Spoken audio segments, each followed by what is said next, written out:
Hey everybody, so today we're going to look at Python functions. We're going to be using Jupyter Notebook to do that. If you want this Jupyter Notebook, just check out the description below. There's a OneDrive link. Just filter by last modified or look for the name Python functions.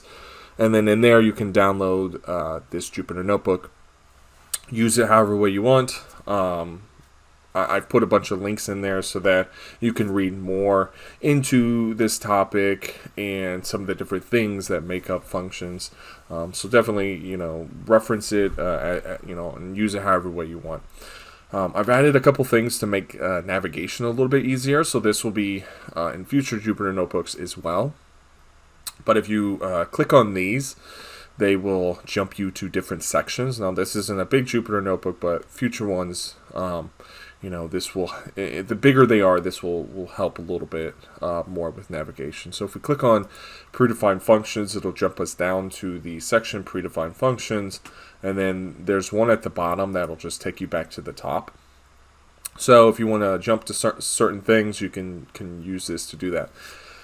So what are functions? Or actually first, functions. There's two types, predefined, user-defined. We're going to focus on user-defined, but there's a lot of predefined that we're going to dive into. There's a good resource, the standard Python standard library.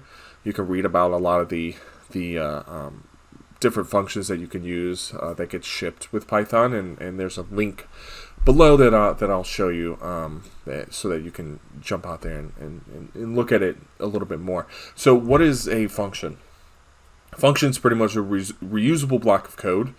So if you need to reuse code, a chunk or a block of code more than once, it's probably worth turning into a function. If you want to read more about functions, here's a cool link that'll take you out to an article where you can read more about it. So a basic function. I think important thing to point out is the format of a function.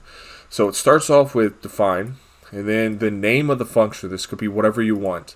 And then in parentheses, and really you can just have a function like this. And so this would be a function. Or at least the first line of a function. And then you pass in arguments if there is any, and then you end it with the colon, and then the next line indented, you can start to create your block of code. And so in this case, we take b equals a plus a, and then we return b. And now I just want to show you real quick. So this is the type function. It'll return what type the argument is that we're passing into it. And so if we just reduce this down to just add, and what we're doing here is we're passing into type as an argument the add function, but we're passing the add function that we just created without calling the function itself. So this should return function as the type. So if we run that, you can see it is just a function. Now if we pass in an argument, and if we pass in 1, it's going to return 2. And so if we check the type of that, you can see it's an integer. You can add strings together. So if we pass in a string, you can see it returns a string. When you add strings together, it just concatenates them. So that's what it's doing here, and then we get that return, and you can see it's a string. So calling a function. I think this step is skipped sometimes when you first mess with functions, but when you create a function, you need to call it. And to call it, all you have to do is type out its name, and then in parentheses, if needed, you pass in an argument. In this case, we're going to pass in 4 into the add function. It gets return of 8. Here, we're creating a global variable. Global variables are outside of functions, and then we're using that. And we're passing that global variable in as an argument into our add function. In this case, we'll get 10 as our return. Here, we are assigning a function to a variable, and if we don't call the function when we assign it, then we have to call it when we actually we still have to call the function, but now we do it from the variable. So if we check the type, you can see this is a function. C now is a function.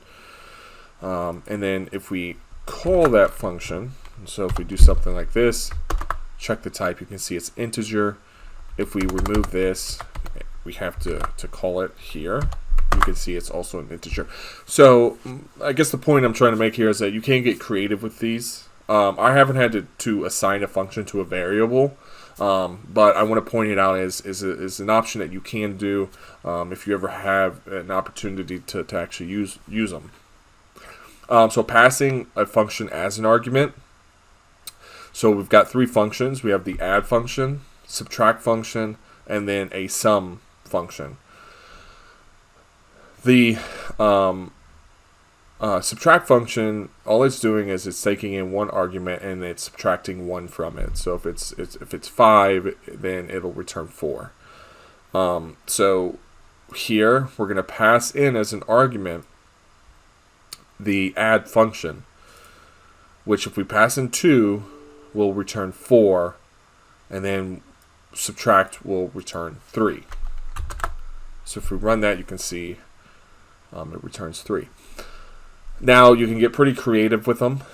You can, in this sum one, we're passing in 2 arguments, 2 positional arguments. Add is one of our arguments, and then subtract is one of our arguments, and then within that subtract function, it has the add function as an argument. So if we run this, it'll be 7. So the point I'm trying to make here is that you can get creative with them, and you can pass in functions as arguments into other functions. Default arguments. So this is useful when you don't always expect a input. Then you can default to a certain input. So for this one, our function is called myAge. And then default is 0. And if it is 0, then it prints ageless, else print UR, and then in curly brackets, dot format age. What this dot format function does is it'll pass this age as an argument into the curly brackets. And this is positional. So if you do have another curly bracket, then based off of its location, it's all positional. So you know, in this case, it'll pass this first argument into the first curly bracket, and then the second one into the second one. So that's kind of how that function works. But it's pretty powerful, and I just wanted to point it out. But in this case, if we run this with no input, what we're going to get, and let me fix this real quick. Let's see. And I deleted one of those, so let me rerun it, and you can see that ageless is the return because we have no input, so it defaults to 0. Now if we put a value in there, run it, you can see it says you are 20. So now in this case we're just passing in one argument, but maybe we want to pass in more than one. In that case, we can just put more arguments in there in our function. So here's a function called a few arguments. We have arg0, arg1, arg2, and then we print those. So if we run it, you can see it prints all of them. Now these are positional, and it's important that you only pass in 3 arguments in this case into this function, because if you pass in any more, you get an issue that it's pretty much telling you that it only takes 3, but you've given it 4. If you need, or if you don't know how many variables you're going to pass into something, then this is probably going to be pretty helpful. So if you need to pass in many arguments, then this here, when you add this asterisk, that's what that means. So it's asterisk args, arguments for short, and you're passing in a list of arguments. You're not sure how many. So this here can be named whatever you want, but it's pretty typical to be named args like this. It's pretty standard, so you'll see this in a lot of other programs.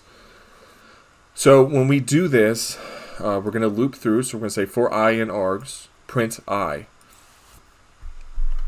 And you can see here we haven't defined anything. There's no positional arguments in there. There's just one, but yet we have 5 different arguments being passed into ages. So if we run this, you can see it prints all the different ages, and we can just keep adding to this list.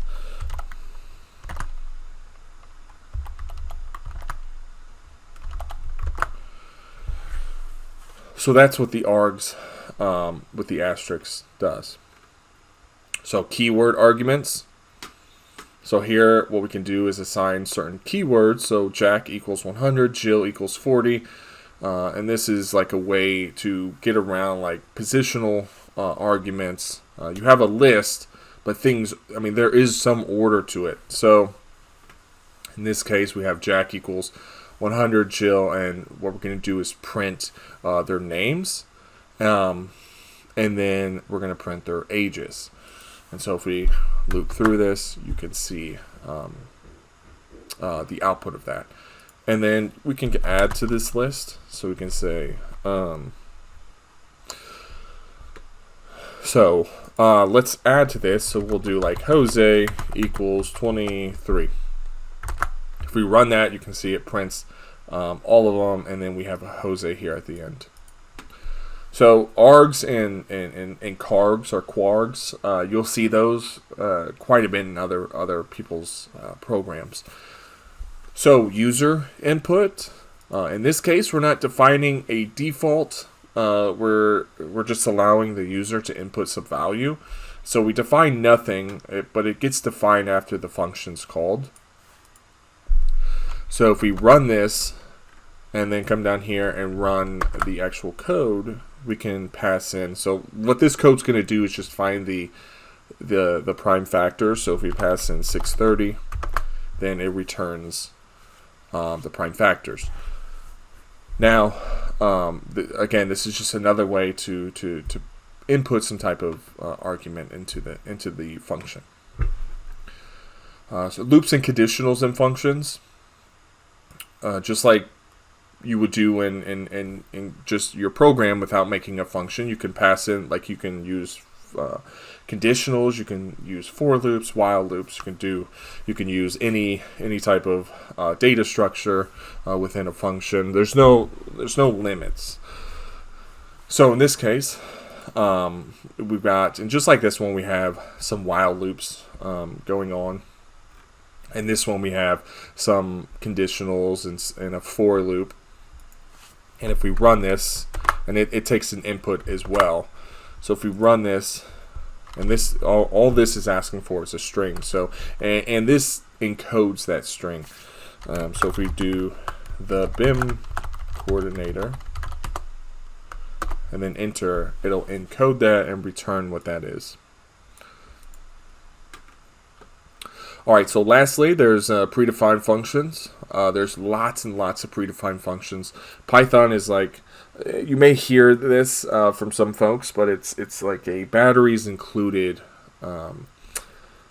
language, because there's a lot of predefined things already set up so that you don't have to go and define and create those functions. They're already there. And so like one of those is the print function. So if we run that, it's just print hello. There's a help function. Now I haven't had to use this, but you can see here if we run this, it'll print the function, and then it'll print other things that are in that function. So you can pass in like here's one that has a lot more information. So there's a ton of stuff in there, and I'm not entirely sure how to use that function, but it's there. I think it just gives you more information on exactly what that function does, but how to create your own functions that have all that information, I'm not entirely sure. But anyways, I just want to point out there's a lot of different functions out there. Capitalize, so we're passing in string, and so it capitalizes that first string in there, or that first character. Case fold, it changes everything to lowercase. And then this one counts. So you can see here I've got string, string, string. So 3 times I have string. And so this takes dot count, and then you pass in whatever it is that you're trying to count. So in this case, we're trying to count string. So you can see it returns 3. format, which you saw earlier. Really useful. I like it because it looks nice instead of putting like, because another way to do something is to do this is to do string plus 5, and so that could be kind of ugly, and I just really like format because then you could just run it, and then I have 5 strings. Any true. So if any of the booleans are true, then it'll return true. And this will take the minimum of a list and return that value. So in this case, it's 3. So anyways, there's a lot of different ones. Check out the built-in functions and string methods. This will take you out to the standard library documentation. You can read all about that stuff. There's a lot of cool and powerful things. I'm learning new ones all the time. Also, I want to point out, check out Code Wars. That's a really fun platform that I've been using for some time. There's other ones too, I think, but I really like Code Wars, so I just recommend checking it out and see if you like it. It's been fun just doing different challenges on there, and I've been learning a lot doing that. So I just want to put that out there. But anyways, I appreciate you guys watching. Let me know if you have any questions. Feel free to reach out anytime. But I will see you in the next video, and thanks.